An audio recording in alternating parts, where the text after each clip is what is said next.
The stemware caught the candlelight as I balanced the tray against my hip, weaving through the Friday night crowd at Celestino.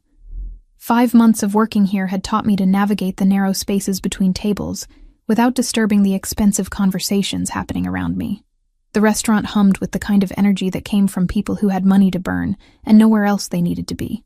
I set down the wine glasses at table 12, murmured something polite about their entrees arriving shortly, and turned back toward the kitchen. That was when Jessica caught my arm, her grip urgent enough to make me pause mid-step. "He's here again," she whispered, her dark eyes darting toward the private section near the back. "Third time this week. Fourth, if you count last Friday." I didn't need to ask who. For the past 2 months, the man in the corner booth had become as much a fixture of my Friday nights as the ache in my lower back and the smell of garlic that clung to my uniform. Alessandro something. I'd never caught his last name, but I'd caught him watching me more times than I could count. So, I adjusted the empty tray, keeping my voice level. "He tips well and doesn't complain. That's more than I can say for half the people here." Jessica's mouth curved into a knowing smirk. "Girl, he's not looking at you like a customer looks at a waitress. He's looking at you like nothing." I cut her off, already moving toward the kitchen. "Don't start with that. I'm not interested." The truth was more complicated than that. But I wasn't about to explain to Jessica why the weight of any man's attention made my skin crawl these days. 6 months since I'd fled my apartment in the middle of the night with nothing but a backpack and bruises hidden beneath my clothes. 6 months since Ryan. A month of couch surfing and panic attacks before I'd landed this job, this tiny studio apartment in a neighborhood that made my mother's warnings about New York seem quaint. I pushed through the swinging doors into controlled chaos. Marco, the head chef, was shouting in rapid Italian at one of the line cooks. Steam rose from pots that bubbled with sauces I could smell but never afford to taste. This was my world now. Small, contained, survivable. "Table 7 needs fresh bread," Marco called out when he saw me. "And VIP section wants you specifically. Table 16. My stomach dropped. Table 16. The corner booth. Him. "Can't Jessica take it? I've got 4 other tables." "He asked for you." Marco's tone left no room for argument. "Don't keep the man waiting, Cooper. He's important." I grabbed the breadbasket with hands that wanted to shake and forced them to steadiness. Important. Everyone at Celestino was important, at least in their own minds. The difference was that when Alessandro walked in, the entire staff stood straighter. Even Marco, who treated politicians and celebrities with equal disdain, showed deference to the man in the corner booth. The walk across the dining room felt longer than it should have. I kept my eyes on the breadbasket, on the crisp white tablecloth, on anything except the dark eyes I could feel tracking my approach. "Your bread, sir." I set the basket down with practiced efficiency, already turning to leave. "Wait." The single word froze me in place. His voice was quiet, almost gentle, but it carried weight. I turned back slowly, finally meeting his gaze. He was striking in a way that didn't photograph well, but commanded attention in person.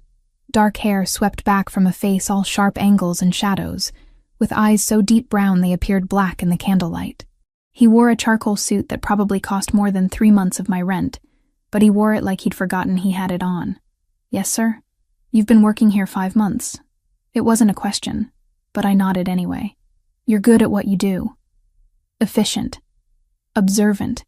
You notice when someone's glass is empty before they realize it themselves." The compliment caught me off guard. Customers didn't notice things like that.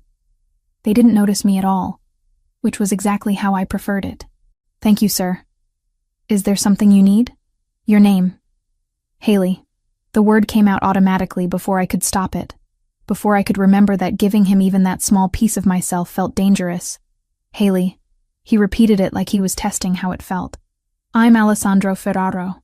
The name meant nothing to me, but something in the way he said it suggested it should. I waited, uncertain what response he expected. Before either of us could speak again, the front door opened with more force than necessary. Cold November air rushed in, carrying with it a laugh I recognized with the kind of visceral dread that lived in my bones. Ryan. He stood in the entrance with a woman I didn't recognize draped on his arm. Blonde. Tall. Everything I wasn't. His eyes scanned the restaurant with predatory intent. And when they landed on me, his face split into a smile that made my blood run cold. "Cooper, what are you—" Jessica appeared at my elbow, then saw Ryan and went silent. "I need to go," I managed to say. But my feet wouldn't move. 6 months of running, of hiding, of building this careful new life, and he'd found me anyway. Ryan was walking toward me now, his companion forgotten. The restaurant noise faded to white static. I couldn't breathe, couldn't think, couldn't do anything except watch him close the distance between us. "Haley, there you are." His voice carried across the dining room, pitched to draw attention. "I've been worried sick. You just disappeared, babe." Didn't return any of my calls. The lie was so smooth, so practiced. In his version of events, I was the unstable one. The one who'd run away for no reason, who needed to be brought back, who belonged to him. "I don't know you," I said, but the words came out weak, unconvincing even to my own ears. "Don't be like that." Ryan reached for my arm, and I flinched back so hard I stumbled. Jessica caught me, her hand steady on my shoulder. "Sir, if you don't have a reservation—" Marco had materialized from the kitchen, his chef's whites still dusted with flour. "I'm just trying to talk to my girlfriend," Ryan said, all wounded innocence. "She's been having some troubles lately. Mental health issues. I'm sure you understand." The words hit like physical blows. This was his pattern, his method. Discredit me first. Make everyone see me as the problem, as someone who couldn't be trusted to know her own mind. "She's not your anything." Alessandro's voice cut through the tension like a blade. He hadn't raised his volume, but somehow everyone in the vicinity fell silent. "And you need to leave." Ryan's attention snapped to Alessandro, dismissal already forming on his face. Then something shifted in his expression. Recognition, or maybe just survival instinct. Whatever he saw in Alessandro made him take an involuntary step backward. "This is a private matter," Ryan tried, but the confidence had drained from his voice. "Nothing that happens in my establishment is private." Alessandro stood, and I realized for the first time how tall he was, how solid, how utterly unmovable he appeared. "You're disturbing my guests and harassing my staff. Leave now, or I'll have you removed." "Your establishment?" Ryan laughed, but it sounded hollow. "Since when do waitresses have—" "I finalized the purchase this afternoon." Alessandro's words were precise, controlled. "I own Celestino as of 4 o'clock this afternoon, which means I make the rules here, and my first rule is that you're no longer welcome." The revelation rippled through the staff. Marco's eyebrows rose toward his hairline. Jessica's grip on my shoulder tightened. I stood frozen, trying to process what I was hearing. Alessandro moved past me, placing himself between Ryan and me with deliberate physicality. "I'm going to walk you to the door now. You won't return. You won't contact Haley. You won't come within 2 blocks of this building. Are we clear?" Ryan's jaw worked as he calculated his options. His date had already disappeared, probably embarrassed by the scene. The other diners watched with the kind of fascinated horror people reserve for car accidents. "Crystal," Ryan finally spat. He turned his glare on me. "You always did need someone to fight your battles, didn't you?" Pathetic. The insult barely registered. I was too busy watching Alessandro guide Ryan toward the exit with a hand that never quite touched him, but somehow communicated absolute authority. The door closed behind them, and the restaurant exploded into whispered conversations. "Girl," Jessica's voice was awed. "What just happened?" I had no idea. Alessandro returned moments later, his expression unreadable. He walked directly to me, and every instinct I had screamed to run, to hide, to make myself small and invisible again. "Are you all right?" he asked quietly. I nodded because I didn't trust my voice. "That man will not trouble you again. You have my word." He glanced at Marco, who still hovered nearby. "Haley should take the rest of the evening off. Paid, obviously. She's had a shock." "I don't need—" I started, but Alessandro held up a hand. "Please." The single word carried neither command nor plea, just a simple request. "Let me do this much." Marco was already nodding, making shooing motions toward the back. Jessica took my arm, guiding me toward the staff room. I went numbly, my mind struggling to catch up with everything that had just happened. I changed out of my uniform in a daze. When I emerged, the restaurant had returned to its normal rhythm, as if the confrontation had been nothing more than a brief interruption. Only Alessandro remained in the hallway, leaning against the wall with his hands in his pockets. "I'll have my driver take you home," he said. "That's not necessary." The words came out sharper than I intended. "I can take the subway. It's nearly 11. The subway isn't safe at this hour. I do it every night." Something flickered across his face. "That ends tonight." The presumption in his voice sparked anger through the numbness. "You don't get to make that decision." "You're right." He straightened, pulling something from his pocket. A business card, heavy cream stock with just a phone number embossed in black. "But I hope you'll accept this, at least. If you need anything at all." I took the card because refusing seemed more difficult than accepting. Our fingers brushed in the exchange, and I jerked my hand back like I'd been burned. If he noticed my reaction, he didn't comment. "The offer of a ride stands. My driver is waiting outside. I'm fine walking." I clutched my bag against my chest like a shield. "But thank you. For earlier. With Ryan. You don't need to thank me for basic human decency, Haley." The way he said my name, careful and deliberate, made something warm and terrifying unfurl in my chest. I shoved it down ruthlessly. "Good night, Mr. Ferraro." "Alessandro," he corrected gently. "And good night." I left through the back entrance, my heart hammering against my ribs. The November air bit through my thin jacket as I hurried toward the subway entrance 3 blocks away. I made it half a block before I realized a black car was crawling along the curb behind me, maintaining a careful distance.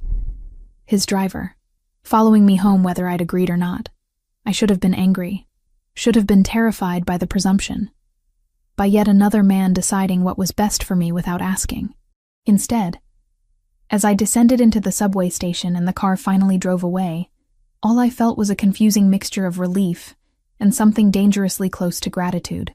I pulled the business card from my pocket as the train rattled through the tunnel. Just a phone number. No name, no company. Just a lifeline I hadn't asked for but couldn't quite bring myself to throw away. Monday morning arrived with the kind of gray light that made Manhattan look washed out and tired. I showed up for my shift at Celestino 15 minutes early, as always, expecting the usual routine of prep work and coffee strong enough to strip paint. What I didn't expect was Marco pulling me aside before I'd even clocked in. "Cooper, we need to talk." He gestured toward his cramped office behind the kitchen, his expression unreadable. My stomach dropped. This was it. Alessandro had reconsidered whatever impulse had made him defend me Friday night, and now I was losing the one stable thing in my carefully reconstructed life. I followed Marco into the office, my mind already calculating how many shifts I could afford to miss before my landlord started the eviction process. The answer was 0. "There's been a change in your employment status," Marco said, settling into his chair. He pulled out a folder, flipped it open. "Effective immediately. You're being promoted to assistant manager. Salary is here." He slid a paper across the desk. I stared at the number. Read it 3 times to make sure I wasn't hallucinating. It was triple what I'd been making. Triple. I don't understand. Owner's orders. Marco's mouth quirked. "Apparently you made an impression." The warmth that had flooded through me at seeing the salary curdled into something cold and sharp. I didn't ask for this. Most people don't turn down a promotion, Cooper. Most people weren't offered one by a man who knows nothing about their work. I stood abruptly, the chair scraping against linoleum. "Where is he?" Marco checked his watch. "Probably won't be in until lunch service." "Look, I don't know what happened Friday night, but whatever it was, take the win. You're good at what you do. You deserve this." Did I? Or was this just another version of the same pattern I'd sworn to escape? A powerful man deciding what I needed, what I deserved, without bothering to ask what I wanted. I left Marco's office and found Jessica already at work setting up the dining room. She took one look at my face and raised an eyebrow. "Let me guess. You heard about the promotion." "You knew?" "Marco told me first thing." "Girl, this is amazing. Do you know what assistant manager makes here? You could actually afford to live in a building with working heat. I don't want it." Jessica set down the stack of menus she'd been carrying. "Okay, I'm going to need you to explain that logic. Because from where I'm standing, you just won the lottery, and you're complaining about the ticket. He didn't ask me. The words burst out sharper than I'd intended. He just decided. Like he has any right to make choices about my life. Understanding dawned in Jessica's eyes. This is about Ryan. This is about me not being some charity case for another controlling man to fix. Haley, Jessica's voice gentled.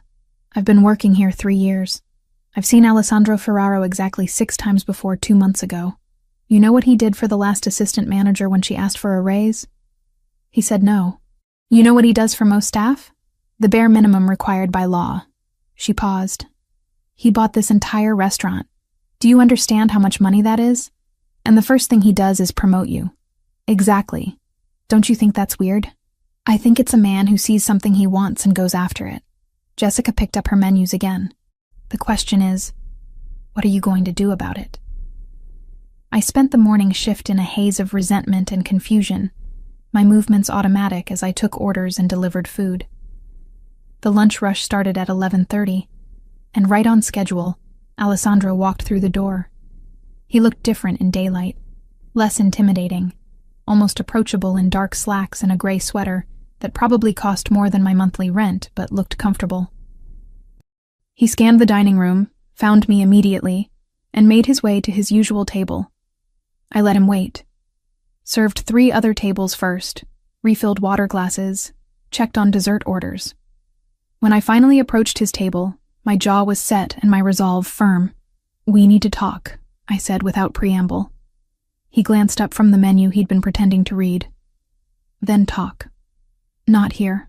Marco's office. 5 minutes. I didn't wait for his response, just turned and walked away. My hands were shaking by the time I reached the kitchen, but I kept them steady through sheer force of will. Jessica caught my eye and gave me a thumbs up. Marco looked vaguely concerned but gestured for me to go ahead. Alessandro appeared exactly 5 minutes later, closing the office door behind him with a soft click. In the small space, he seemed larger than he had in the restaurant, his presence filling every corner. You're upset about the promotion, he said before I could speak. I'm upset that you made a decision about my life without asking me. I observed your work. You handle crises in the kitchen better than Marco does. You've talked down 3 separate drunk customers in the past month without security getting involved. You remember every regular's order and dietary restriction. You're wasted as a waitress. The compliments should have softened me, but they only stoked my anger higher. That's not the point. Then what is? You don't get to swoop in and fix things just because you have money and power. I'm not some project for you to improve. Something flashed in his eyes. Hurt, maybe, or anger. His jaw tightened almost imperceptibly. I'm offering you a fair wage for your skill set. If that offends you, I can retract the offer. Good. The word came out sharp. Do that. We stared at each other across Marco's cluttered desk, the air between us crackling with tension. Alessandro's phone rang, breaking the moment. He silenced it without looking away from me. I apologize, he said finally, each word measured and controlled. I should have consulted you first. That was presumptuous. The apology caught me off guard. Men like Ryan never apologized, never admitted fault. I just need you to understand that I can't. I stopped, unsure how to explain the panic that lived under my skin whenever someone tried to take control.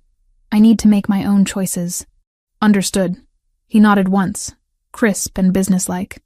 The offer remains open if you change your mind, but I won't push. Someone knocked on the door. One of the line cooks stuck his head in. Sorry to interrupt, but there's a delivery for Ms. Cooper. Guy says it's urgent.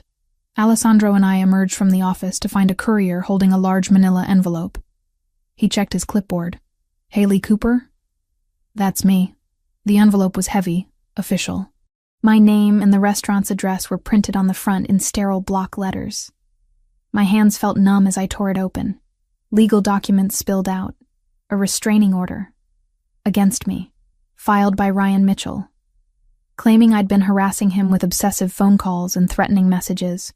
It was dated Friday night, hours after the incident at the restaurant. The world tilted sideways.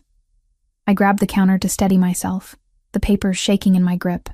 Every word was a lie. But they were official lies, stamped and signed by a judge. Ryan's father was a judge. He had connections, resources, the ability to make his version of reality legally binding. Let me see that. Alessandro's voice came from somewhere far away. He took the documents from my nerveless fingers, his eyes scanning the text with rapid precision. His expression hardened with each line he read. "This is fabricated," he said flatly. "I know that. You know that.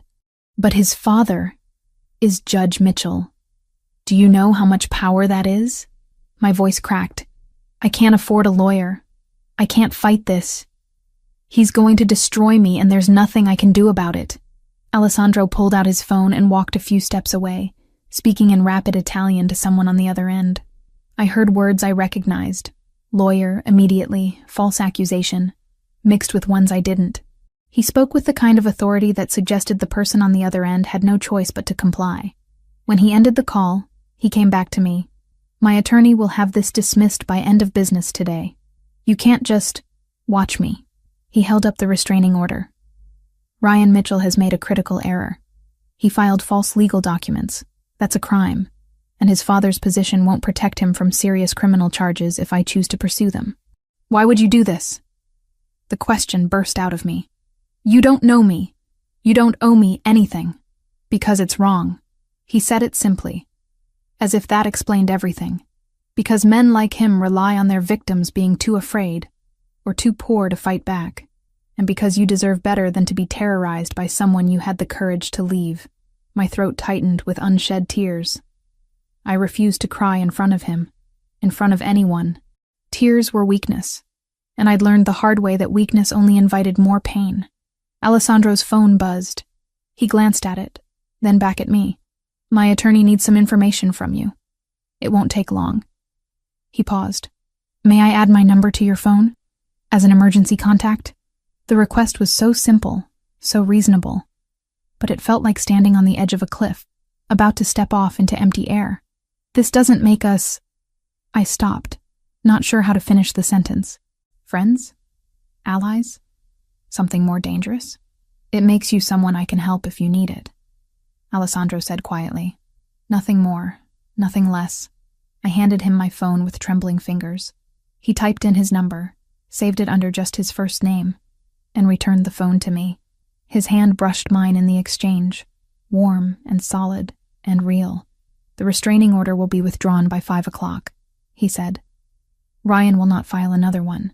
You have my word." "How can you be so sure?" "Because I'm going to make it very clear to him that pursuing this further would be catastrophically stupid." The temperature in his voice dropped several degrees. "I have information about his business dealings that would interest several federal agencies. He'll make the smart choice." The casual way he said it should have terrified me. This was a man who collected information like weapons, who could destroy someone's life with a phone call. Instead, I felt nothing but bone-deep relief. "Thank you," I whispered. Alessandro's expression softened fractionally. "Go take your lunch break. You've had a shock. When you come back, we can discuss the promotion like rational adults, if you're willing." I nodded, not trusting my voice. Jessica materialized at my elbow as Alessandro walked away, guiding me toward the staff room with gentle efficiency. "Okay, spill," she said once we were alone. "What just happened?" "I don't know." I sank onto the battered couch, my legs finally giving out. "He's going to make the restraining order disappear. Just like that. Like it's nothing." Jessica sat beside me, her expression uncharacteristically serious. "Haley, I need you to listen to me. Alessandro Ferraro isn't just some rich guy who owns restaurants. People are scared of him. Important people. You saw how Marco acted Friday night. What are you saying?" "I'm saying be careful. He's interested in you. That much is obvious. But men like him don't do anything without expecting something in return." Her words echoed my own fears, but they rang hollow against the memory of Alessandro's controlled fury when he'd read that restraining order, against the gentle way he'd asked permission before adding his number to my phone. My phone buzzed. A text from an unknown number. "Restraining order withdrawn. Judge Mitchell has been formally walled off from anything involving you going forward. Ryan has been strongly encouraged to relocate out of state. You're safe now. I I showed the message to Jessica. Her eyebrows rose toward her hairline. "Girl," she said slowly, "that man just made a legal problem disappear in under 2 hours. On a Monday. Do you understand how much power that takes?" I did.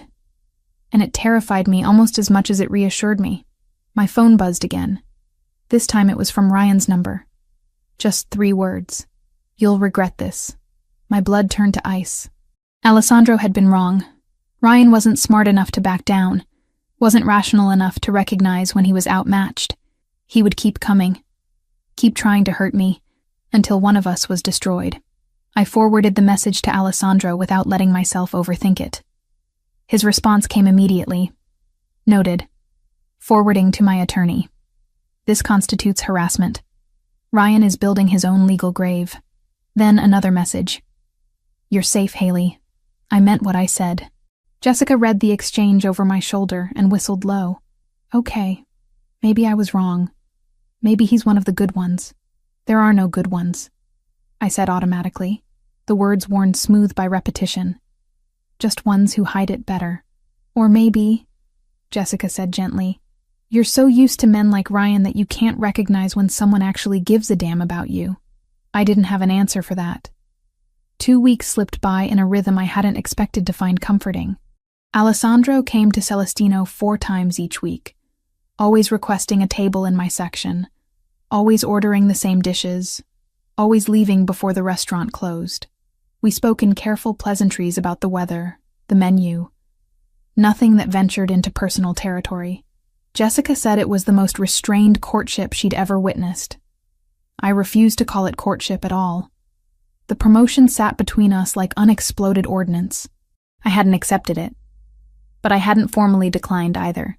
Alessandro seemed content to let the question hang unanswered, which only made me more suspicious of his motives. Ryan had gone quiet. No messages, no surprise appearances, nothing. The restraining order had vanished from public record, as if it had never existed.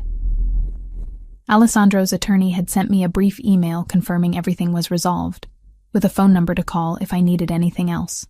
I'd saved the number and tried not to think about how much that legal work must have cost.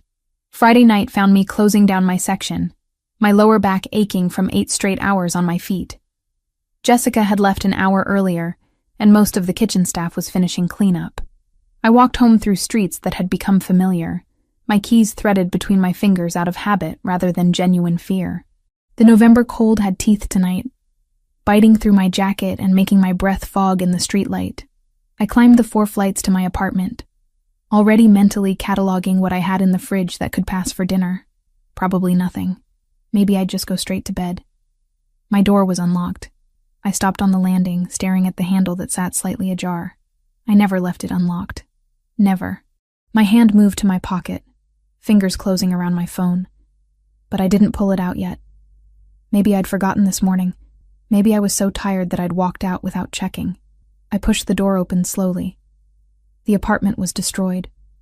Drawers pulled out and emptied onto the floor, couch cushions slashed, books swept from their shelf, my few possessions scattered like debris from an explosion. And in the center of it all, sitting in my one kitchen chair with his arms crossed, was Ryan. "Hello, babe." His voice was pleasant, conversational. "We need to talk." Every muscle in my body locked.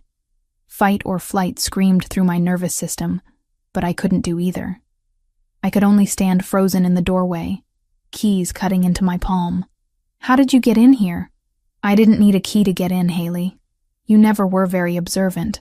He stood, and I took an involuntary step backward. "You've made my life very difficult, Haley. I think you owe me an apology. Get out." My voice came out steadier than I felt. "Get out, or I'm calling the police." "Are you?" Ryan moved closer, backing me into the hallway. "Because I've been thinking about that restraining order. The one your new boyfriend made disappear. That was illegal, you know. I could press charges. Against you, against him. Imagine what the police would think when they heard you've been sleeping with a criminal to get favors. I haven't been sleeping with anyone. Doesn't matter what's true. Matters what people believe." His hand shot out, faster than I could dodge, and grabbed my upper arm with bruising force. "You humiliated me, in front of everyone. You think you can just walk away from me and start a new life? You think some restaurant owner is going to protect you? Pain radiated from where his fingers dug into my arm. I twisted, trying to break free, but his grip only tightened. With my free hand, I managed to unlock my phone screen, fingers shaking as I pulled up Alessandro's contact and hit the location share button. It took 3 tries, my hands trembling too badly to be precise. "Let go of me," I said through gritted teeth. "Not until you understand. You belong to me, Haley. You always have, and I'm going to make sure everyone knows it. Your boss, your coworkers, everyone who thinks you're some innocent victim." His face was inches from mine now, breath hot and sour. "I'm going to destroy that pretty little story you've built." The phone buzzed in my hand. A message from Alessandro. "On my way. 12 minutes. 12 minutes. I just needed to survive 12 minutes. "You're scared," Ryan observed with satisfaction. "Good. You should be. Do you know what I've been through because of you? The lawyers, the threats, having to explain to my father why his name was attached to a failed restraining order? You've made me look weak. You are weak." The words escaped before I could stop them. "You've always been weak. That's why you need to control me. Because without someone to push around, you're nothing." His hand moved from my arm to my throat in one fluid motion. Not squeezing.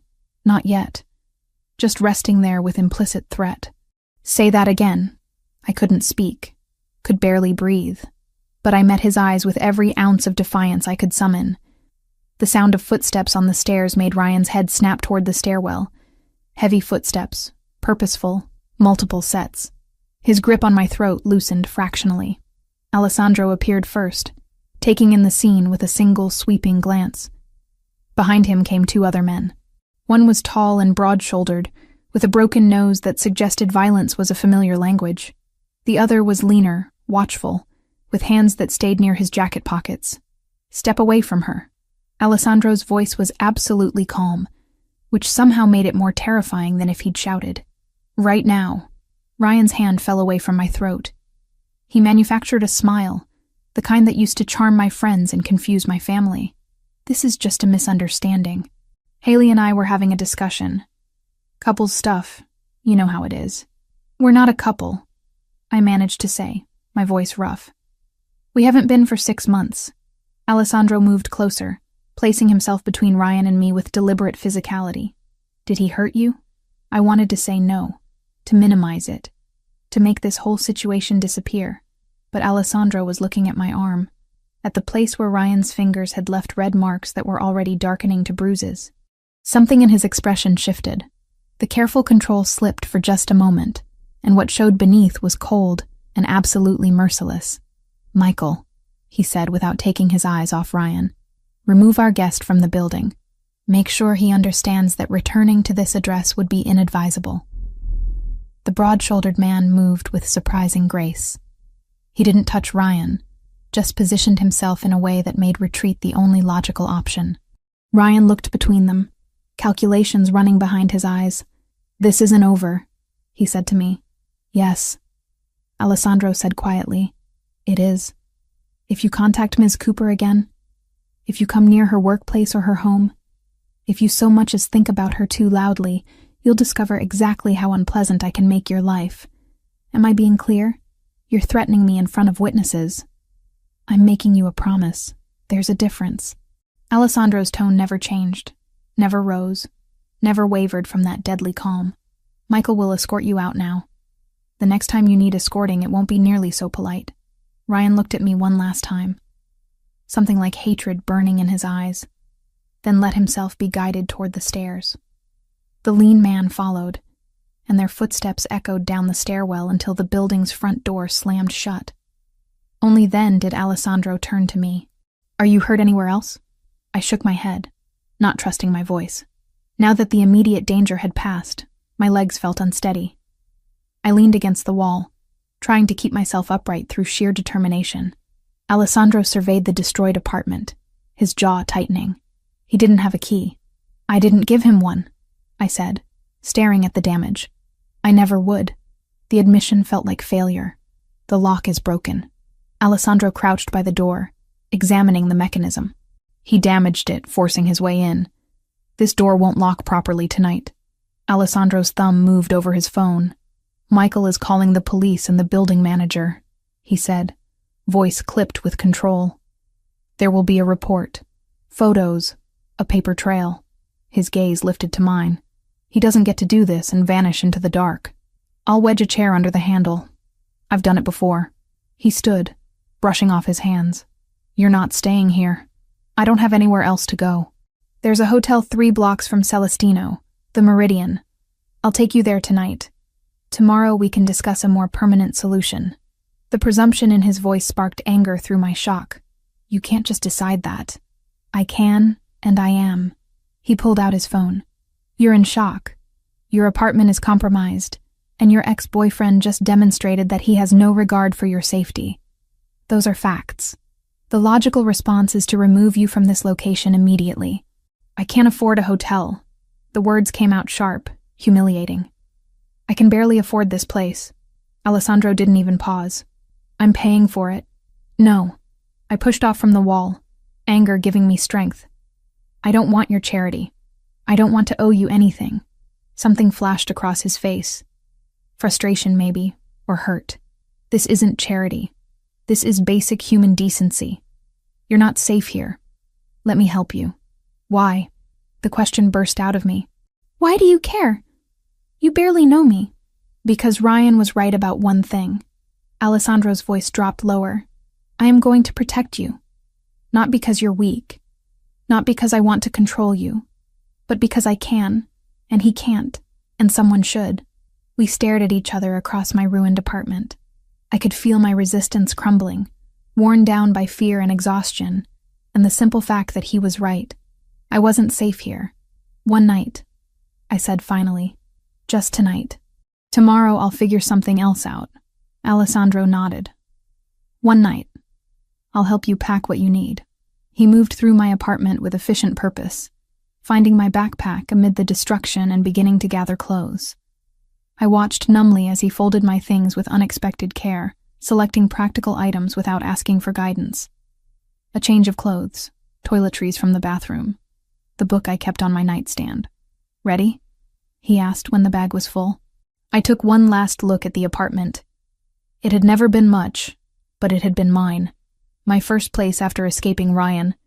My first taste of real independence. Seeing it destroyed felt like watching a piece of my hard-won freedom crumble. Yes, I whispered. The drive to the hotel passed in silence. Alessandro's car was warm and quiet, insulated from the city noise. I pressed my forehead against the cool window and tried not to think about how much my arm hurt where Ryan had grabbed me. The Meridian was the kind of hotel I'd walked past 100 times without ever imagining I'd stay there. Marble floors, crystal chandeliers, staff in uniforms that probably cost more than my weekly paycheck. Alessandro guided me through the lobby with a hand at the small of my back, speaking quietly to the front desk clerk. The suite is ready, Mr. Ferraro, the clerk said, handing over a key card. Is there anything else you require? Privacy, Alessandro said simply. The suite was on the 12th floor, all clean lines and muted colors, with a view of the city that made Manhattan look almost beautiful. I stood in the doorway, unable to make myself walk inside. It felt like crossing a threshold I couldn't uncross. Haley, Alessandro's voice was gentle. You're safe here. No one knows you're in this building except me and the front desk, and they won't tell anyone. The door locks. The room is paid for. You can rest. Thank you. The words came out barely audible. I don't know what I would have done if you hadn't... Don't. He held up a hand. You don't need to thank me for doing what should be done. Get some sleep. We'll talk in the morning about next steps.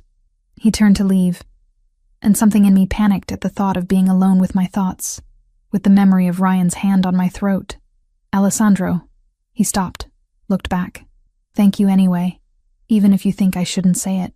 His expression softened in a way I'd never seen before. Good night, Haley.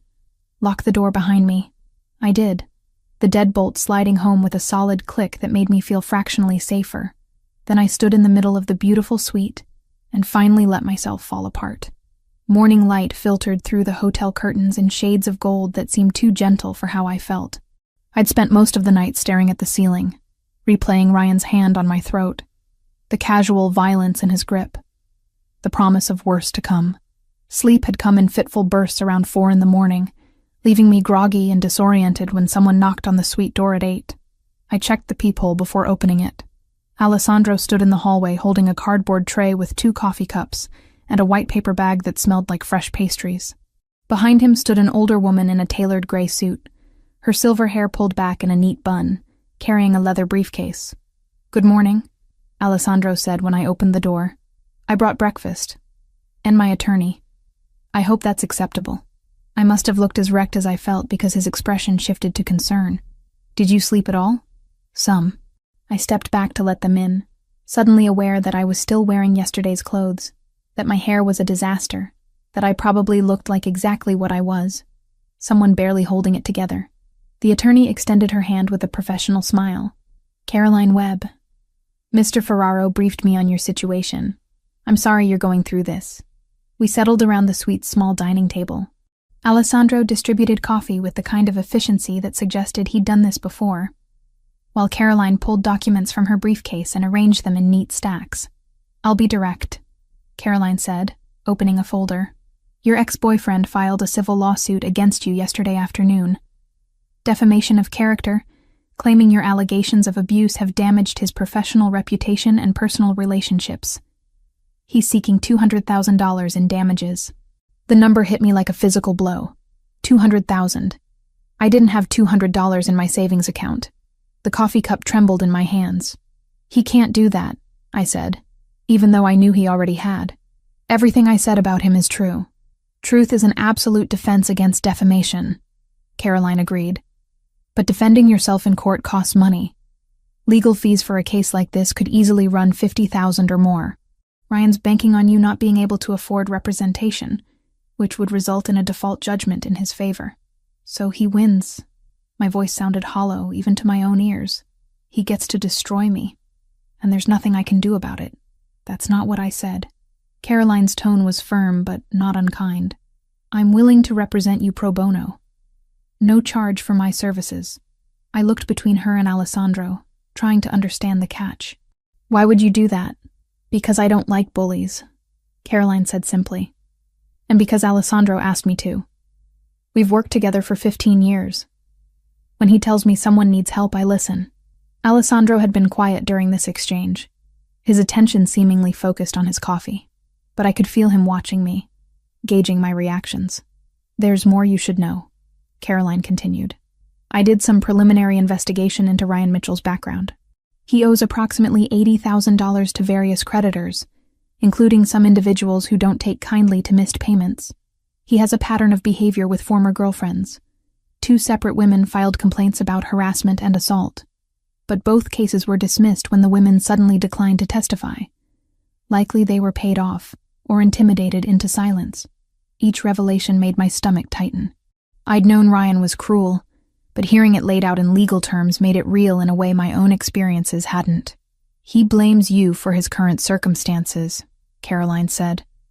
"The loss of social standing, the financial pressure, probably other things that have nothing to do with you, but that he's decided to attribute to you anyway.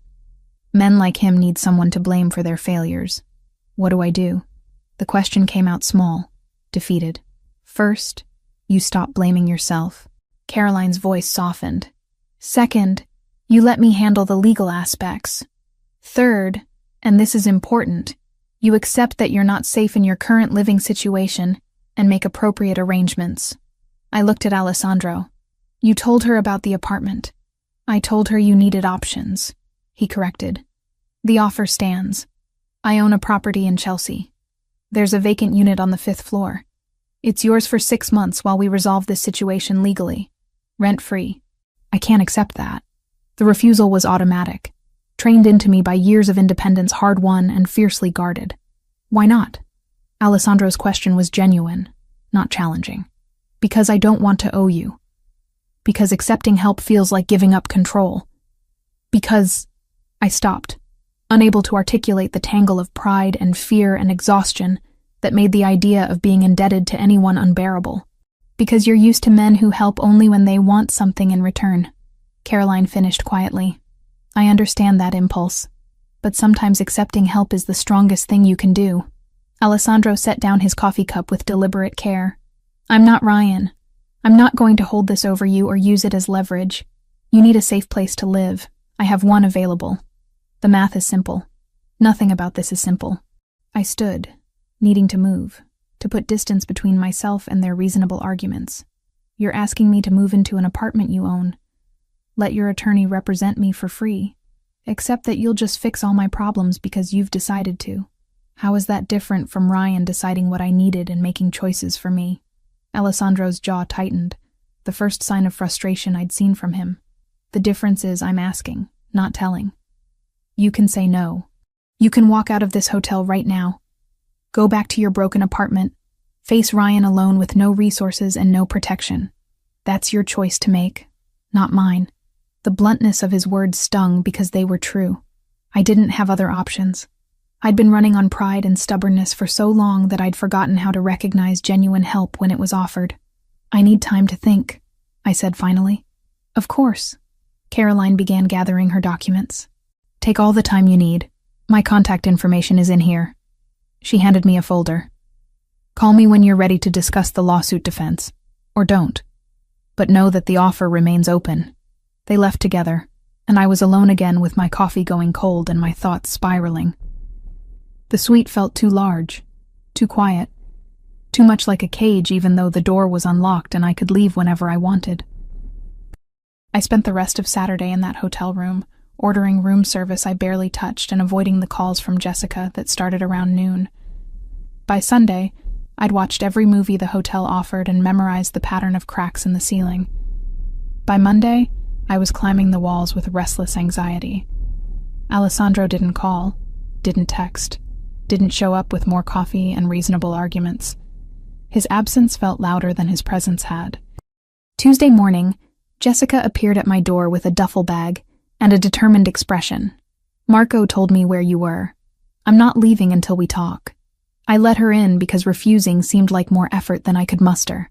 She took one look at the room service trays scattered across the coffee table and made a disapproving sound. Girl, you look terrible. Thanks. That's helpful. You know what I mean. She sat on the couch, patted the cushion beside her. Talk to me. What's going on in that head of yours? I sat, pulling my knees up to my chest. He wants me to move into an apartment he owns. I know. Marco told me the whole story. Jessica's expression was unusually serious. He also told me what Ryan did to your place, and that you've been hiding out here for 3 days instead of accepting help. It's not that simple. Actually, it is. You're making it complicated because you're scared. I'm not scared. The lie felt transparent even as I said it. You're terrified, Jessica corrected gently. Terrified of owing someone.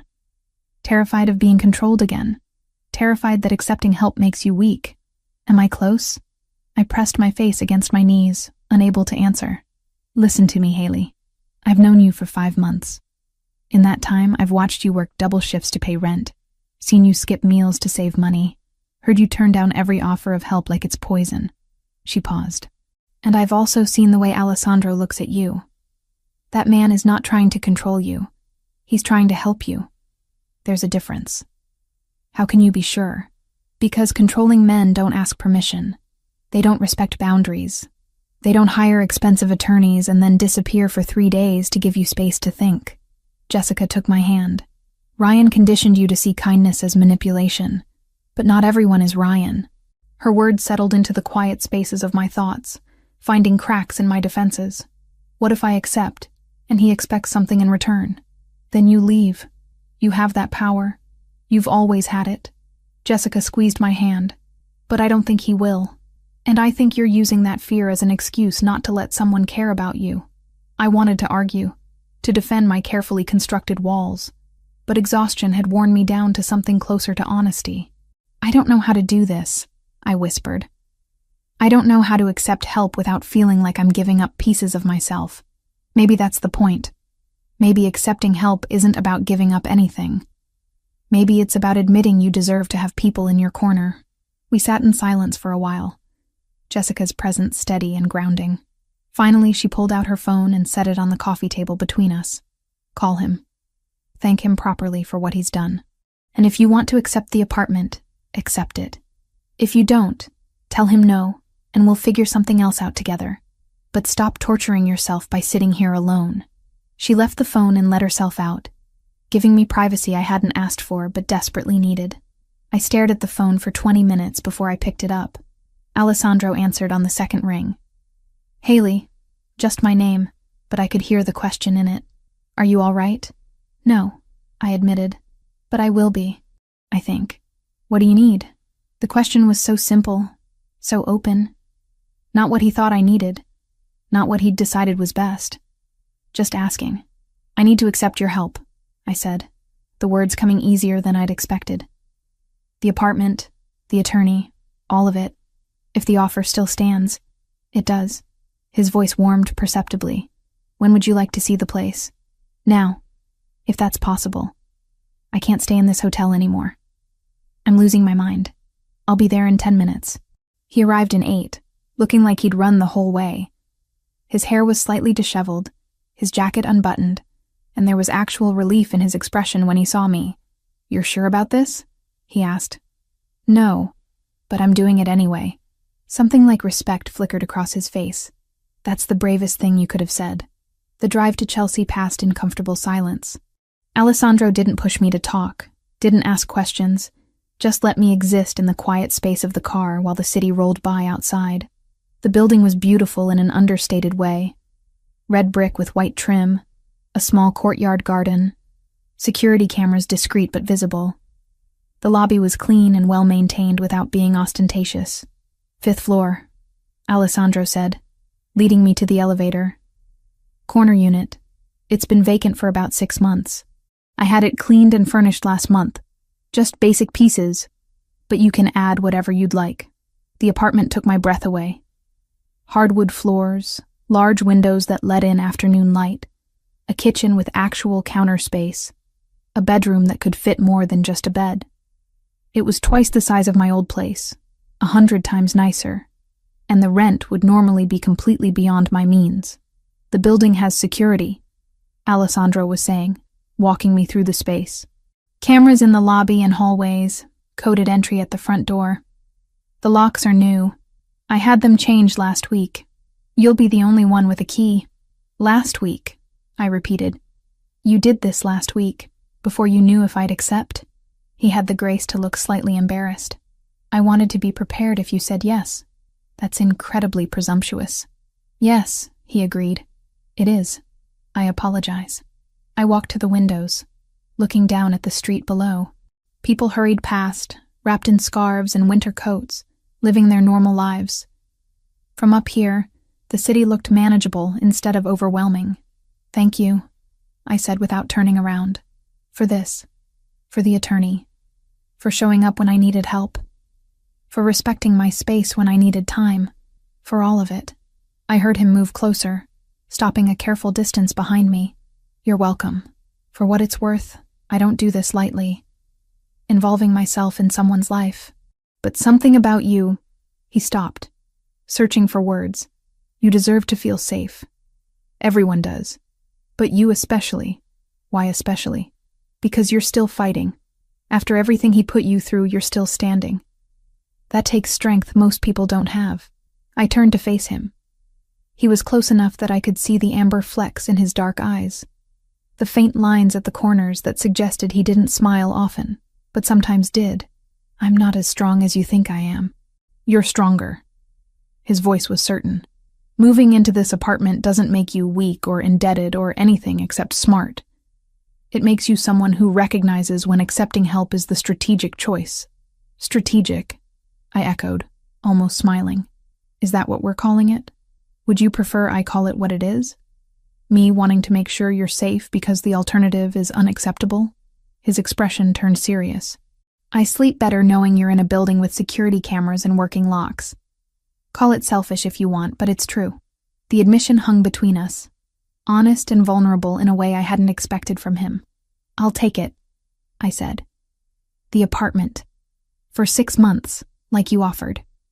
And I'll pay you back somehow, when this is all over. There's nothing to pay back. But if it makes you feel better to think of it as a loan, We can call it that. It does make me feel better. He nodded, understanding in his expression. Then it's a loan. Interest-free, due whenever you decide you're ready. The terms were ridiculous, the kind of loan no bank would ever offer, but I accepted them anyway because I needed the illusion of control even if we both knew it was exactly that. An illusion. When can I move in? Whenever you'd like. Today, if you want. I can have Michael help bring over whatever you need from your old apartment. The thought of going back to that destroyed space made my chest tighten. But I needed my things. The few possessions that mattered to me. Today would be good, I said, if it's not too much trouble. It's not. He pulled out his phone, sent a quick text. Michael will meet us there in 30 minutes. We'll get what you need, bring it back here, and you can start settling in. Just like that. Just like that, he confirmed. It seemed impossible that my life could shift so dramatically in the span of a single conversation. But when we left the apartment an hour later with Michael's help to retrieve my belongings, I felt something I hadn't felt in months. Hope. Maybe Jessica was right. Maybe accepting help wasn't weakness. Maybe it was the first step toward building something that actually felt like home. 3 weeks in the Chelsea apartment had done something I hadn't expected. It had given me back my ability to sleep through the night. The building was quiet, in a way my old place never had been, insulated from street noise by good windows and actual insulation. My neighbors were professionals who nodded politely in the hallway, but respected boundaries. The security cameras in the lobby made me feel protected instead of watched. Jessica noticed the difference immediately when I showed up for my shift on a Wednesday morning. You look human again, she said, adjusting the silverware on table 6. Like, actually rested. It's weird seeing you without those dark circles. Turns out having working locks and heat that doesn't quit at 2 a.m. makes a difference. I finished folding napkins into the precise triangles Marco insisted on. Who knew? I knew. I've been telling you for months that your old place was a dump. She paused, studying me more carefully. He's still coming around? She didn't need to specify who. Alessandro had maintained his pattern of dining at Celestino 4 times a week, always ordering the same dishes, always leaving before closing. But something had shifted in the past 3 weeks. He'd stopped by the apartment twice to check the security system, once to replace the smoke detector batteries I hadn't known needed replacing, another time to show me how to use the building's emergency protocols. Each visit had been brief, professional, respectful of my space. He checks in, I said carefully. Make sure everything's working properly. Uh-huh. Jessica's expression suggested she knew there was more to the story than I was saying. And you're okay with that? The checking in? I thought about how to answer honestly. A month ago, the idea of anyone having that kind of access to my life would have sent me into a panic. Now, knowing Alessandro was paying attention to things like smoke detectors and door locks made me feel cared for in a way I wasn't ready to examine too closely. I'm okay with it, I said finally. He's not intrusive. He's just protective, Jessica finished. The man is protective of you. And you're starting to like it. I didn't say that. You didn't have to. It's all over your face. She grinned. For what it's worth, I think it's good. You deserve someone who gives a damn. The dinner rush that night was particularly intense. A corporate party had booked half the dining room, and they wanted everything immediately and perfectly. I spent 3 hours running between the kitchen and tables, managing complaints about minor imperfections and soothing egos bruised by having to wait for their food. Alessandro arrived at 8, settling into his usual corner table with a book I couldn't see the title of.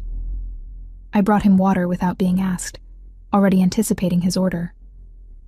Busy tonight, he observed, glancing at the corporate crowd that was getting progressively louder with each round of wine. They're celebrating closing some deal. They'll be here until we kick them out. I pulled out my order pad. The usual?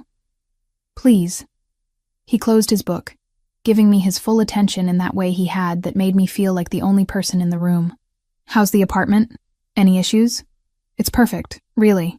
You don't need to keep checking. I'll decide what I need to check. There was no heat in the words, just statement of fact. The heat is adequate. The hot water pressure is good. Everything is more than adequate. It's the nicest place I've ever lived. I meant it as simple truth. but something in his expression softened at the admission. Good. That's good. I was about to head to the kitchen with his order when the sound reached us. Sharp, unmistakable. 3 cracks in rapid succession that made everyone in the restaurant freeze. Gunshots. Close. Too close. Alessandro was on his feet instantly, phone already to his ear. Michael. Status. He listened for 3 seconds. Lock it down. Send everyone home now. Yes, including the kitchen. Marco appeared from the back, his face pale. Was that what I think it was? 3 blocks south. Alessandro's voice was absolutely controlled, but I could see tension in the line of his shoulders. Close the restaurant. Send your staff home with security escorts. No one walks alone tonight. You can't just... Marco started, then seemed to remember who he was talking to. Yes, sir. Right away. The restaurant dissolved into organized chaos. Staff members grabbed coats and bags, while Alessandro made rapid calls arranging transportation. The corporate party sobered up fast, calling their own cars with shaking hands. Within 20 minutes, Celestino was empty except for Marco, Alessandro, Jessica, and me. Jessica. Alessandro turned to my friend. Michael is outside with a car. He'll take you wherever you need to go. I can take the subway. Michael will take you. It wasn't a request. Jessica met my eyes, saw something in my expression, and nodded. Thanks. Haley, I'll call you tomorrow. She squeezed my arm on her way out, leaving me alone with Alessandro and Marco. I'll lock up, Marco said. You two should go. I followed Alessandro out the back entrance where his car waited, engine running. The driver I didn't recognize held the door open, his expression carefully neutral. Alessandro gestured for me to get in first, then slid in beside me. The car pulled away from the curb smoothly, but I could feel the tension radiating from Alessandro like heat from a furnace. His jaw was tight, his hands clenched into fists on his thighs. In the dim light from passing street lamps, I noticed something dark spreading slowly across his left sleeve. You're bleeding, I said, the words coming out sharper than intended. It's nothing. Let me see. I reached for his arm, and he pulled away slightly. Haley, it's just a graze. I've had worse. The casual way he said it made my blood run cold. A graze from what? Those gunshots? I was closer than I should have been. It's already stopped bleeding. I'll clean it when I get home. Or you could let me clean it at my apartment since we're going there anyway. I kept my voice level, but my hands were shaking. You said I needed an escort home. Fine. But you're going to let me look at that wound. He studied me for a long moment, then nodded once. If it will make you feel better, it will. The rest of the drive passed in heavy silence. When we reached my building, Alessandro dismissed his driver with instructions to return in an hour. I led him upstairs, hyper-aware of his presence behind me, of the way he moved with careful precision that suggested pain he was hiding. Inside the apartment, I pointed to the bathroom. Sit on the edge of the tub. I'll get supplies. He obeyed without argument, which told me the injury was worse than he wanted to admit. I found the first aid kit he'd insisted on stocking in my bathroom cabinet weeks ago, and returned to find him carefully peeling off his jacket and rolling up his shirt sleeve. The wound was a deep gash across his upper arm, still oozing blood. Not life-threatening, but definitely more than a graze. This needs stitches, I said, opening the kit with trembling hands. It's fine. Just clean it and wrap it. Alessandro, I can't go to a hospital. Too many questions. His eyes met mine, and I saw something raw in them. Please, just do what you can. I wanted to argue, but the look on his face stopped me. Instead, I soaked gauze in antiseptic and began cleaning the wound as gently as I could.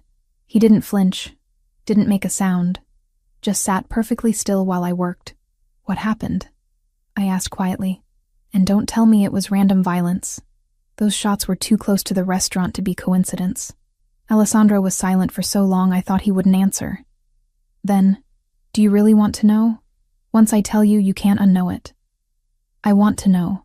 I pressed clean gauze against the wound, applying pressure. I think I deserve to know why someone shot at you close enough that I heard it. He took a breath, let it out slowly. There's a Russian organization that's been trying to expand into territory I control. Shipping routes, primarily. We've been negotiating, but talks broke down last week when they realized I wasn't going to concede the ports. Tonight was their way of sending a message. What kind of message? That they know about you. His voice went flat. They've been watching the restaurant. They know you work there. They know you live in a building I own. They're trying to figure out if you're valuable enough to me to be used as leverage. The gauze in my hands went still. Used as leverage for what? To make me give them what they want. Territory, money, concessions. They think if they threaten you, I'll fold. He looked up at me, his expression harder than I'd ever seen it. They're not entirely wrong. The implication settled over me like cold water. This is about me. They shot at you because of me. No. His hand caught mine, stopping my movements. They shot at me because they're desperate and stupid. You're not responsible for what they choose to do, but I am the reason you're a target. I've been a target my entire adult life, Haley. That's not new. What's new is having someone I care about potentially in their crosshairs. He released my hand, letting me go back to bandaging. Which is why I need to give you an option. My hands resumed their work automatically while my mind raced ahead. What kind of option? I have connections. People who can create new identities, relocate people safely. I can have you out of the city in 48 hours. New name, new job, new life somewhere they'll never find you. You'd be completely safe. The offer hung in the air between us, stark and final. He was giving me an escape route, a way out of the danger that came with knowing him. I should have been grateful. Should have been already planning what to pack. No, I said simply. Haley, no. I finished wrapping the bandage, securing it with careful precision. I'm not running again. I spent 6 months running from Ryan, and it didn't make me safe. It just made me alone. This is different. These people are dangerous, I know. You've made that clear. I stepped back, meeting his eyes. But here's what you don't seem to understand. I'm tired of running. I'm tired of letting fear make my decisions. And I'm tired of men telling me what's best for me without asking what I actually want. What do you want? His voice was quiet, intense. I want to stop feeling like my life is something that happens to me instead of something I choose. I wrapped my arms around myself, suddenly cold despite the bathroom's warmth. I want to feel like I matter to someone without it being about control or ownership. The words caught in my throat. What I wanted was standing in front of me, wounded and worried, and offering me safety at the cost of everything else. I want to stay, I finished softly. Here. In this apartment, at my job, in this city. With you in it. Something shifted in Alessandro's expression. The careful control cracked, showing something raw and unguarded beneath. He stood slowly, favoring his injured arm, and moved close enough that I could feel the heat of him. You don't know what you're saying. You don't understand what being close to me means. Then explain it to me. I refused to step back, refused to let fear win again. Tell me exactly what it means so I can make an informed choice instead of one made out of panic. It means security escorts, limited freedom, always looking over your shoulder. It means people like the Russians will see you as a weapon to use against me. His jaw tightened. It means I'll do everything in my power to keep you safe. But there are no guarantees. No promises that nothing will ever happen. Life doesn't come with guarantees. My voice was steadier than I felt. Ryan taught me that. The difference is with you, I get to choose. You're not forcing me into anything. You're offering me options and respecting whatever I decide. You're right, I am. He lifted his uninjured hand, fingers hovering near my cheek without quite touching. But I need you to be absolutely certain. Because if you stay, if you choose this, I won't be able to let you go. The admission hung between us, heavy with meaning. This wasn't about protection anymore. This was about something neither of us had been willing to name until now. I'm certain, I whispered. His control finally snapped. The hand at my cheek moved to cup the back of my head, fingers tangling in my hair as he pulled me close. His mouth found mine with desperate precision, kissing me like I was oxygen and he'd been drowning. I kissed him back with equal desperation, my hands fisting in his shirt, pulling him closer despite his injury. All the tension of the past 3 weeks, all the careful distance we'd maintained, exploded into this single point of contact. He kissed like he did everything else, with absolute focus and intensity. His good arm wrapped around my waist, pressing me against him.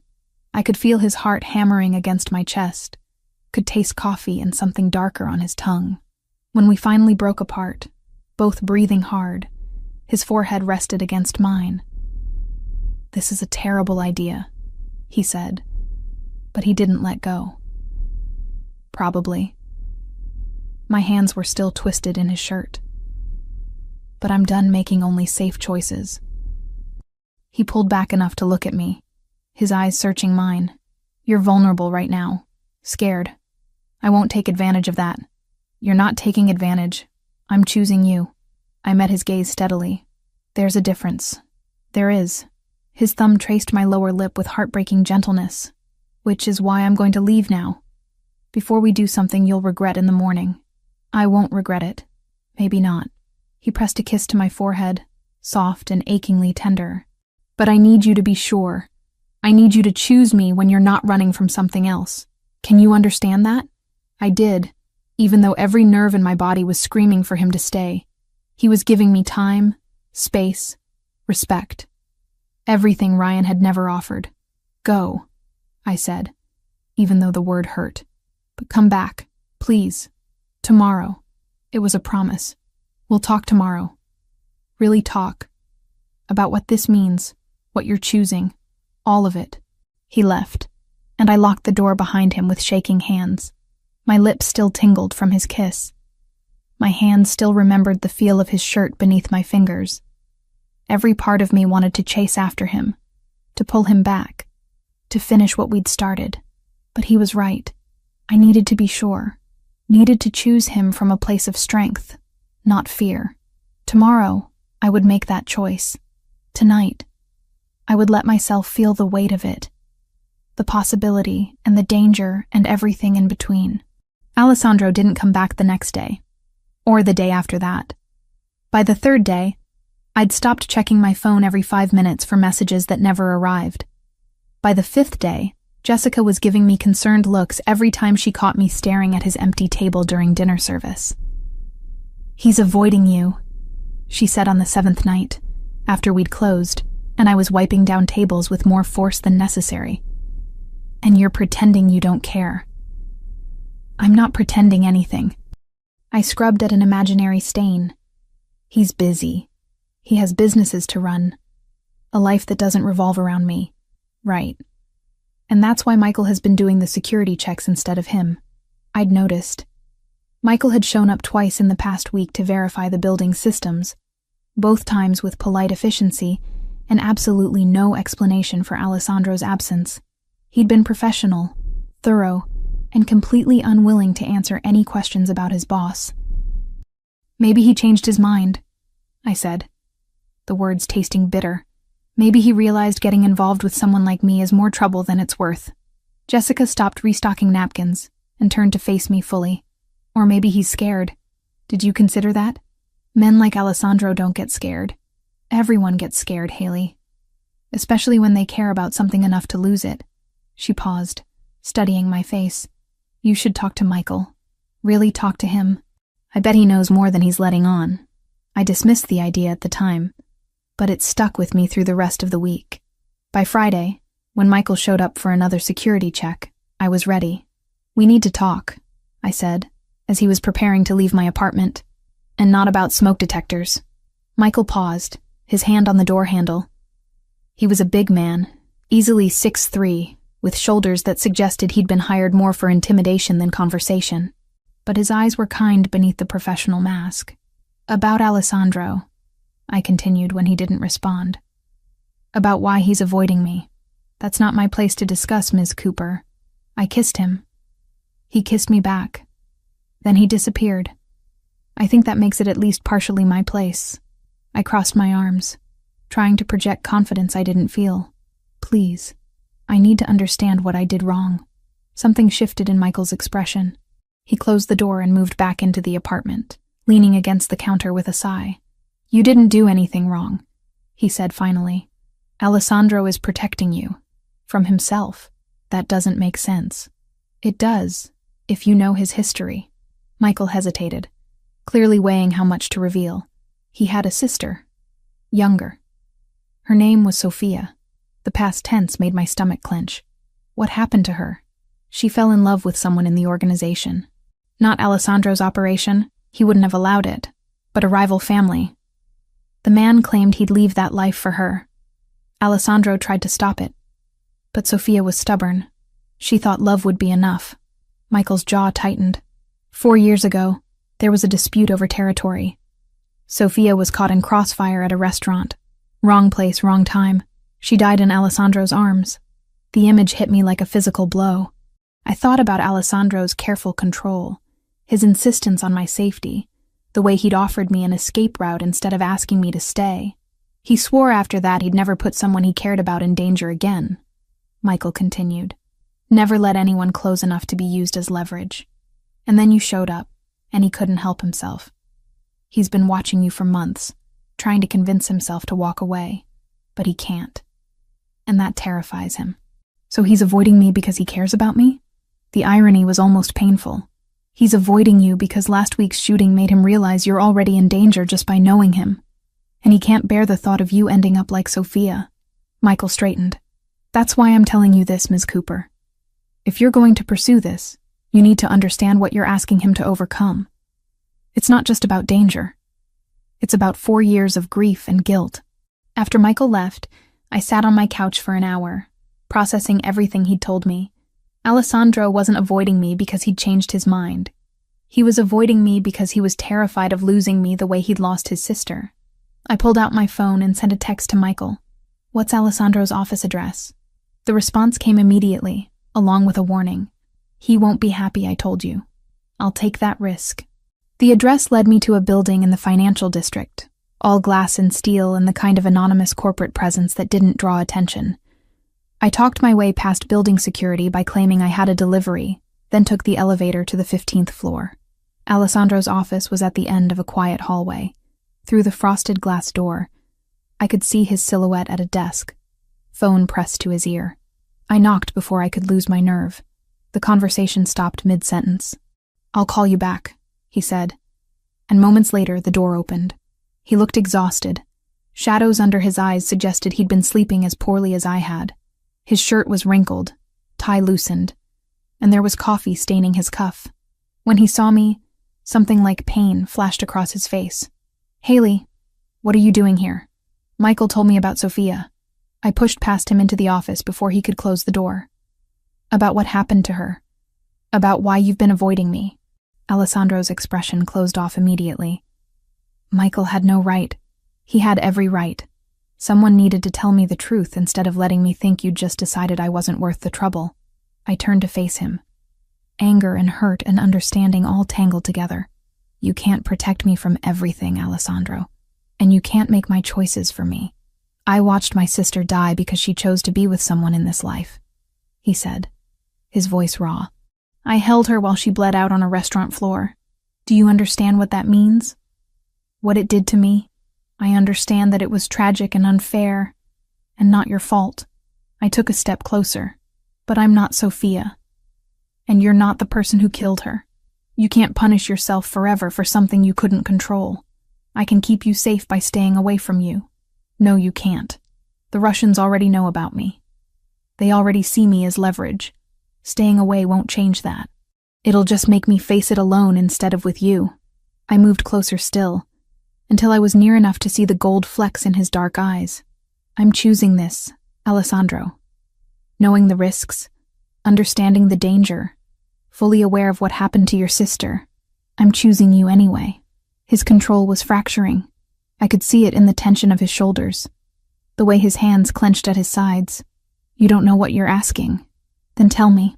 Tell me exactly what I'm asking for so I can prove I understand. You're asking me to let you into a world where violence is currency and loyalty is survival. You're asking me to care about you knowing that caring makes you a target. You're asking me to trust that I can keep you safe when I couldn't keep my own sister safe. His voice cracked on the last word. I can't lose someone else. I can't. You won't. I closed the final distance between us, placing my hands on his chest, where I could feel his heart racing. Because I'm not going anywhere. Not because you're protecting me, but because I'm strong enough to stand beside you. There's a difference. For a long moment we stood frozen, his eyes searching mine for certainty. Then something in him broke. His arms came around me, pulling me close with desperate intensity. "I can't stay away from you," he said against my hair. "I've tried. These past 7 days have been torture." "Then stop trying." I pulled back enough to look at him. "Stop protecting me from yourself and let me in. Really in. All the way." His mouth found mine in answer, the kiss deeper and more certain than the one we'd shared in my bathroom.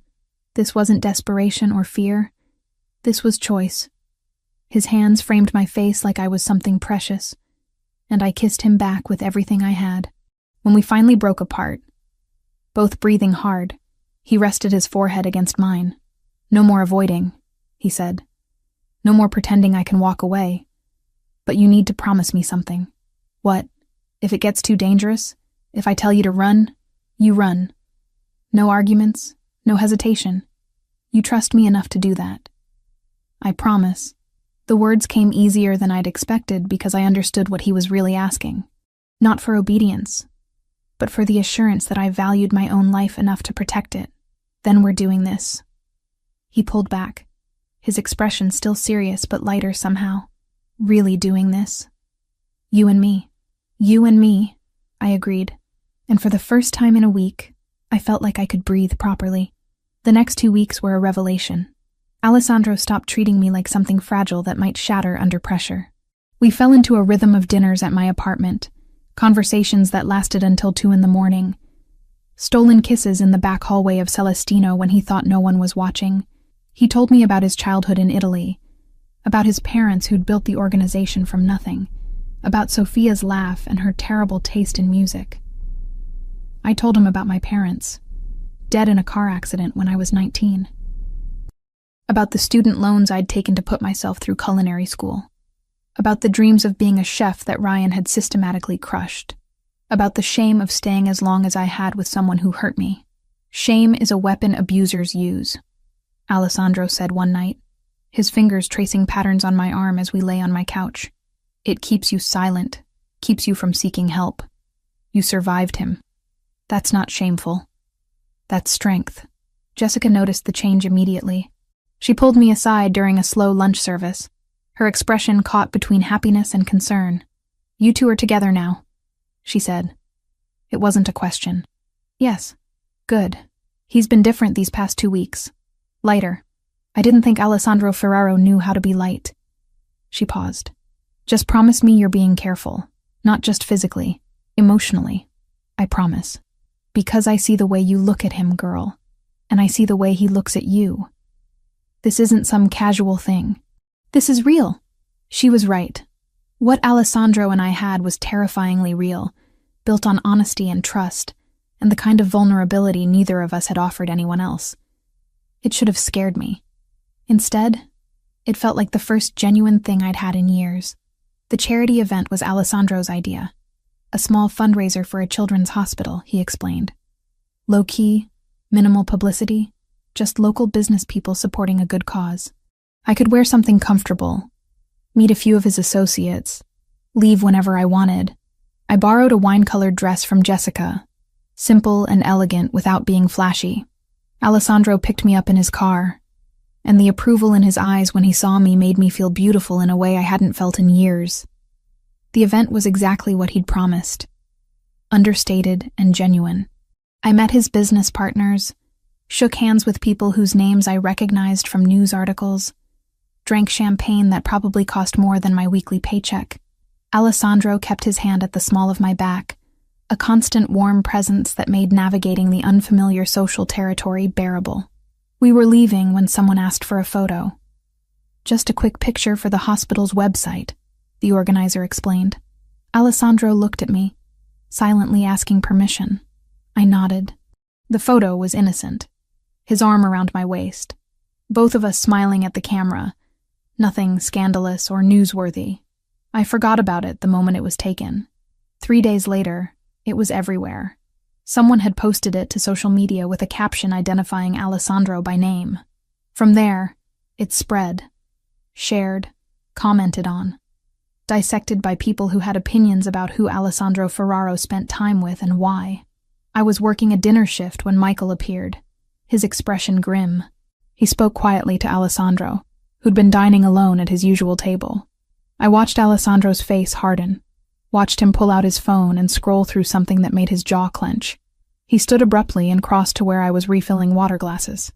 "We need to go. Right now. I'm in the middle of my shift. Marco will understand." "Michael, bring the car around to the back entrance." His hand found mine, squeezing once. "Please, Haley. Trust me."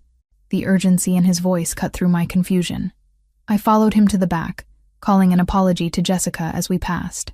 She waved me on, her expression worried but understanding. In the car, Alessandro finally showed me his phone.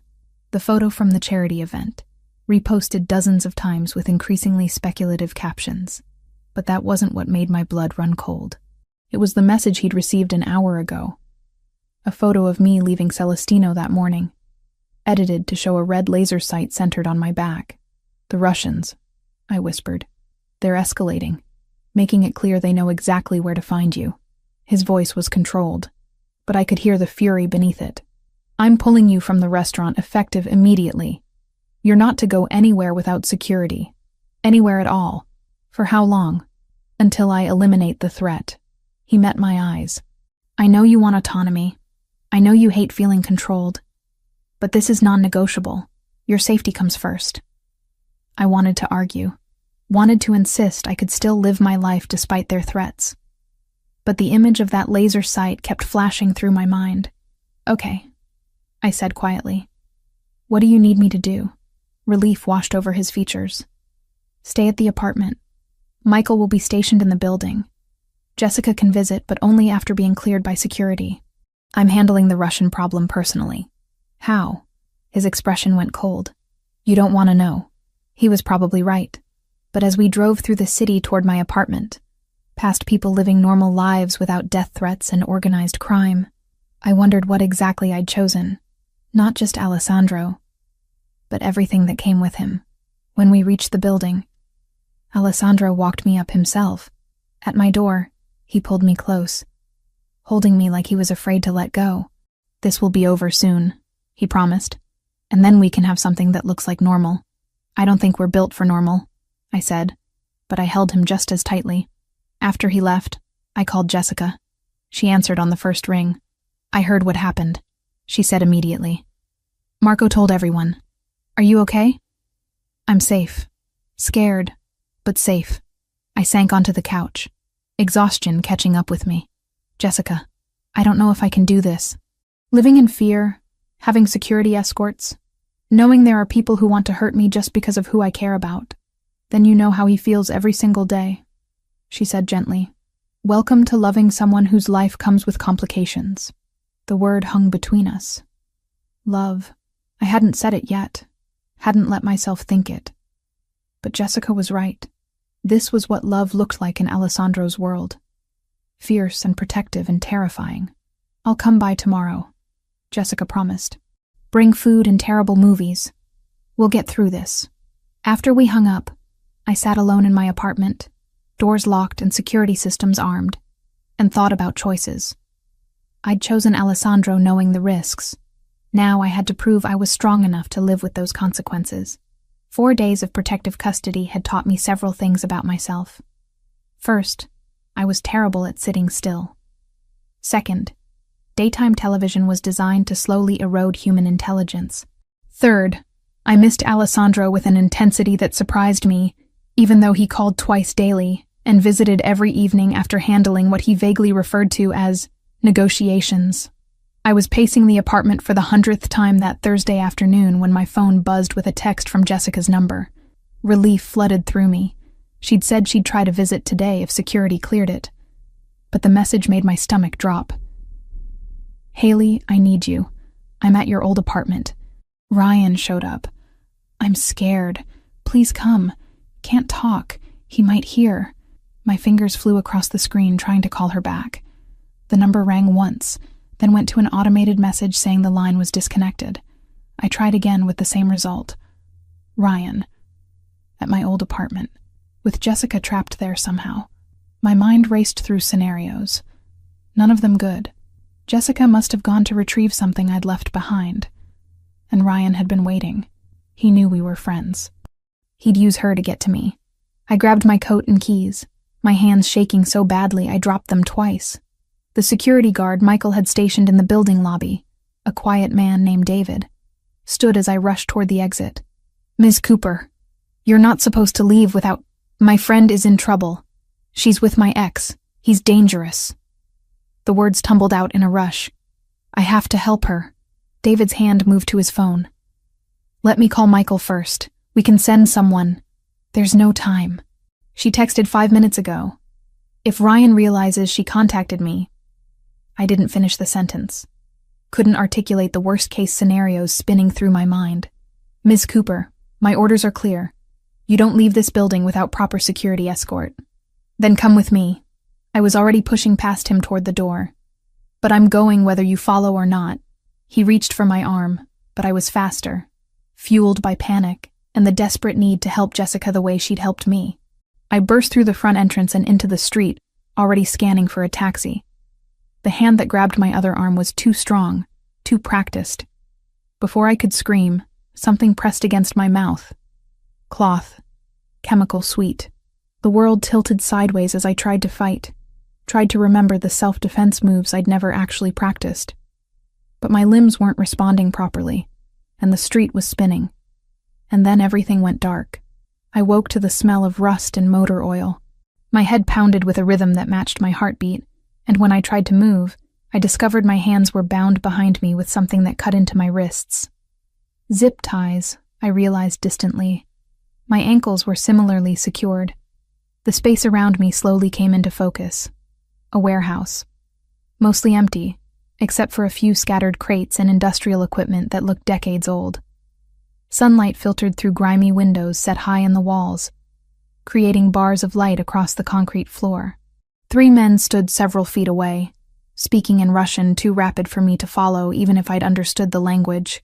Terror locked my throat. This wasn't Ryan. This was so much worse. One of the men noticed I was awake and said something to his companions. They turned as a unit, and the one in the middle, tall, pale, with a scar bisecting his left eyebrow, approached with deliberate slowness. "Ms. Cooper." "Welcome." His English was heavily accented but clear. "I apologize for the method of invitation, but you have been difficult to reach. Where's Jessica?" My voice came out hoarse. "Where's my friend?" Confusion flickered across his face, then understanding. He laughed, the sound devoid of humor. "Your friend is fine. Safe at work, I imagine. We borrowed her phone number. Clever technology, yes? You thought you were rescuing her, but she never needed rescue. The betrayal of it hit harder than it should have. Of course it had been a trap. Of course I'd been stupid enough to fall for it. What do you want?" I asked, though I already knew. "We want Alessandro Ferraro to understand that his stubbornness has consequences." The man crouched in front of me, close enough that I could smell tobacco on his breath. He refuses to negotiate fairly. So now we negotiate with what he values. You are valuable to him, yes? I wanted to lie. To claim Alessandro meant nothing to me. That kidnapping me would accomplish nothing. But the Russians had done their research. They'd seen the photo, tracked the pattern of his protection, understood exactly how valuable I was. "He'll kill you for this," I said instead, putting every ounce of certainty I possessed into the words. "Perhaps. But first, he will pay. $5 million and control of the southern port. A small price for something he loves." The man stood, pulling out a phone. "We will send him proof you are alive. You will tell him to cooperate." "Yes?" He held the phone in front of me, camera recording. I stared into the lens, knowing Alessandro would see this, knowing it would destroy him the way Sophia's death had. "Don't pay them," I said clearly. "Don't give them anything. I'm not worth—" The backhand came fast enough that I tasted blood before I felt the pain. My head snapped to the side, stars exploding across my vision. "Try again," the Russian said calmly. "This time, ask him nicely to pay." I spit blood onto the concrete and met the camera's eye once more. "I love you," I said. Because if this was the last message Alessandro received from me, that needed to be in it. I'm sorry. The phone disappeared. The Russians moved to the far side of the warehouse, speaking in low tones. I tested the zip ties systematically, looking for any weakness, any way to slip free. But they'd done this before, and whoever had secured my bonds knew exactly how tight to make them. Time passed strangely in the warehouse. Could have been an hour, could have been 3. The sunlight shifted across the floor, tracking the afternoon's progress. I thought about Alessandro receiving that video, about the expression on his face when he saw me bound and bleeding, about Michael and Jessica and everyone who'd told me to be careful, to stay put, to trust that I was protected. I'd been so arrogant, thinking I could handle this world, thinking love and determination were enough to survive the kind of danger Alessandro lived with daily. The sound of an engine outside made all 3 Russians tense. The leader barked orders, and the other 2 pulled weapons from their jackets. Guns, matte black and professional. They took positions near the warehouse's main entrance, a massive rolling door that looked like it hadn't moved in years. "Your hero arrives," the leader said to me. Right on schedule. So predictable. These men in love. The door began to rise with a mechanical screech that set my teeth on edge.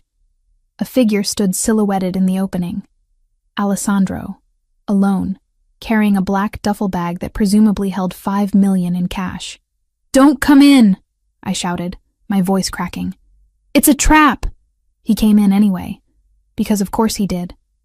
His eyes found me immediately, and I watched something in his expression fracture at seeing me tied and injured. But his voice when he spoke was absolutely controlled. "I have what you asked for. Let her go. First, we verify the money." The Russian leader gestured to one of his men, who advanced toward Alessandro with weapon drawn. Everything happened at once. Glass shattered from above as figures dropped through the high windows on rappelling lines. Michael's voice shouted, "Down!" and Alessandro dove toward me while gunfire erupted from multiple directions. The warehouse transformed into chaos, shouting in Russian and English, the sharp crack of weapons, the smell of cordant burning in my nose. Alessandro's body covered mine, his weight pressing me flat against the concrete as bullets whined overhead. I felt rather than heard his sharp intake of breath, felt wetness spreading across his shoulder where it pressed against my cheek. "Stay down," he said through gritted teeth. "Don't move." The firefight lasted maybe 90 seconds, though it felt like hours. When silence finally fell, my ears were ringing, and my heart was trying to hammer through my ribcage. Alessandro rolled off me carefully, his face pale but determined. His shoulder was bleeding through his shirt, the wound spreading crimson across gray fabric. "You're hurt," I said stupidly, as if that wasn't obvious. "I'm fine." He pulled a knife from his pocket and began cutting through the zip ties with shaking hands. "Are you hurt? Did they—" "I'm okay. Scared, but okay." The ties fell away, and I could finally move my hands, could reach up to touch his face and confirm he was real. "You shouldn't have come alone.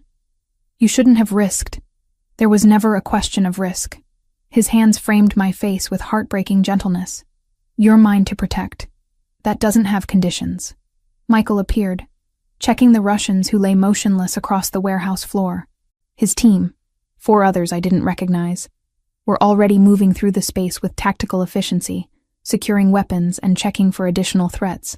"Clean," Michael called out. "Warehouse is secure.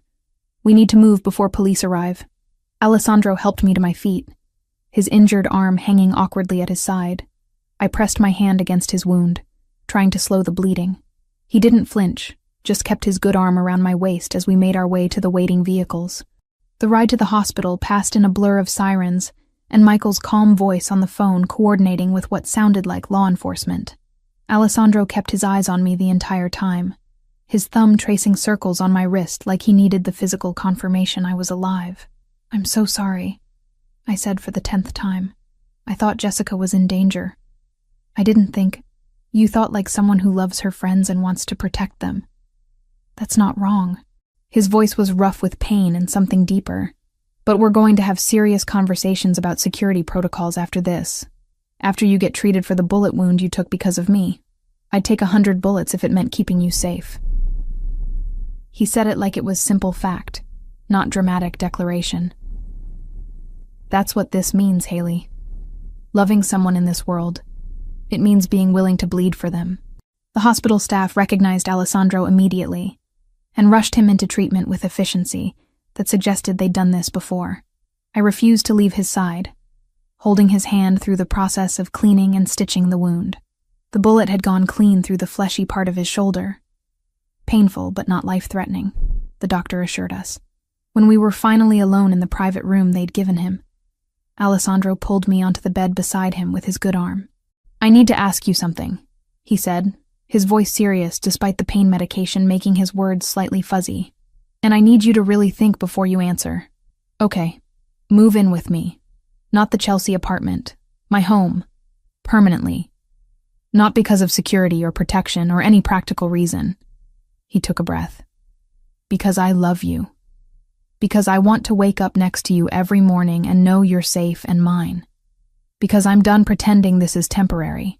Tears I'd been holding back since the warehouse finally broke free. "I love you too. So much it terrifies me." "Is that a yes?" "Yes." I kissed him gently, careful of his injuries. "Yes to all of it. Your home, your life, your impossible, dangerous, beautiful world. I choose you, Alessandro. Completely." His smile transformed his face, making him look younger than I'd ever seen him. "We'll figure out how to balance this. Your independence, my need to protect you. We'll find a way to make it work." "I know we will." 3 months later, I stood in Celestino's kitchen beside Jessica, reviewing the menu changes we'd implemented since Marco had promoted us to co-managers. The restaurant had thrived under our joint leadership, and I'd finally achieved the dream I'd thought Ryan had killed, being a real chef, creating dishes that people traveled across the city to taste. "The reservation book is full for the next 2 months, Jessica said, scrolling through her tablet. "We might need to hire another sous chef if this keeps up." "Good problems to have." I glanced at the engagement ring Alessandro had given me 2 weeks ago. Simple, elegant, exactly what I would have chosen. The wedding was planned for April, just a small ceremony with people who mattered. My phone buzzed with a text from Alessandro. "FBI raid went perfectly. Russian operation completely dismantled. You're safe now. Really, truly safe." It had taken months of careful evidence gathering, of Alessandro working with federal authorities to document everything the Russians had done. The kidnapping had given them all the justification they needed to move aggressively. Every member of the organization was now facing charges that would keep them locked away for decades. And Ryan had been arrested last month for conspiracy, fraud, and a dozen other charges after Alessandro had provided recordings of his dealings with the loan sharks who'd cooperated with authorities in exchange for reduced sentences. He'd be in prison for the next 10 years, minimum. "You okay?" Jessica asked, noticing my distraction. "I'm perfect." And I meant it. For the first time in my adult life, I felt genuinely safe, genuinely loved, genuinely certain of my choices. That evening, Alessandro picked me up from work in his car. The drive to his home, our home now, took us through Manhattan as the sun set, painting the buildings in shades of copper and gold. He reached across to take my hand, lacing our fingers together. "Have I told you today that I love you?" "Only twice." "You're slacking." "I love you." He kissed my knuckles. "I love your stubbornness and your courage, and the way you refuse to let me make decisions for you. I love you too. Even though you're overprotective and controlling and sometimes impossible." "Only sometimes?" I laughed, and it felt like freedom. This life we were building together wasn't perfect or safe or anything like normal. But it was ours, chosen with full knowledge and open eyes, built on trust and honesty, and the kind of love that could survive bullets and betrayal and everything in between. "Only sometimes," I confirmed, and kissed him as the city lights came alive around us, promising tomorrow and all the tomorrows after that.